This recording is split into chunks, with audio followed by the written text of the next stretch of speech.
Audio Jungle.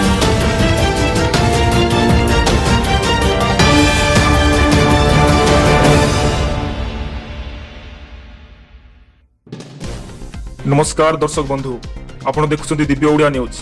एई channel को आपण जदि नुआ कर आस्तिले चैनल को लाइक शेयर एवं सब्सक्राइब करी पाखरे आस्तबा बेल बटन को मध्ये ऑन करि दियंतु जहा फल रे नुआ अपडेट आपण सर्वप्रथमे पाई परिबे। आसंतु आजिरो मुख्य खबर उपर नजर पकाइबा। वर्तमान भारत सरकार को द्वारा प्रधानमंत्री आवास योजना एक बड़ परिवर्तन घटाई भारत सरकार। एबे निज मोबाइल जरिया रे निज घरे बसी आवेदन करि परिबे। निज घर गोटे तैयारी करने प्रत्येक व्यक्तिर स्वप्न थाए, किंतु प्रायतः लोक मानू निजर घर तैयारी करने बहुत समय लगी थाए।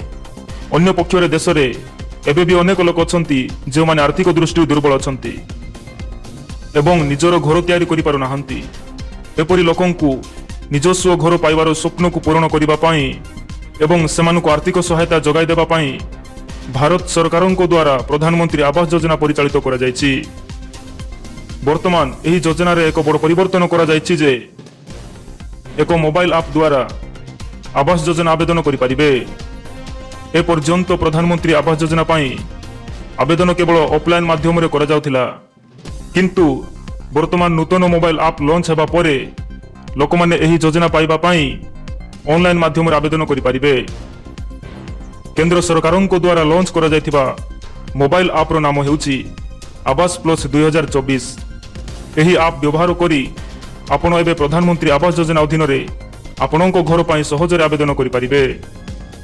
आवास plus 2024 app Google play store रे उपलब्ध एवं एही ऐप केवल प्ले स्टोर रु डाउनलोड करंतु। डाउनलोड करिबा परे आपण आवेदन प्रक्रिया योजनार नियम एवं हिताधिकारी तालिका मध्य देखि परिबे।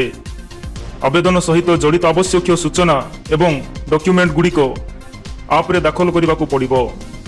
एहा परे आपणकर सूचना अधिकारी मानक द्वारा जांच करा जिवो। सूचना जांच परे जदि आपण योग्य तेबे सरकार आपणको बैंक अकाउंट को टंका पठाई देबे।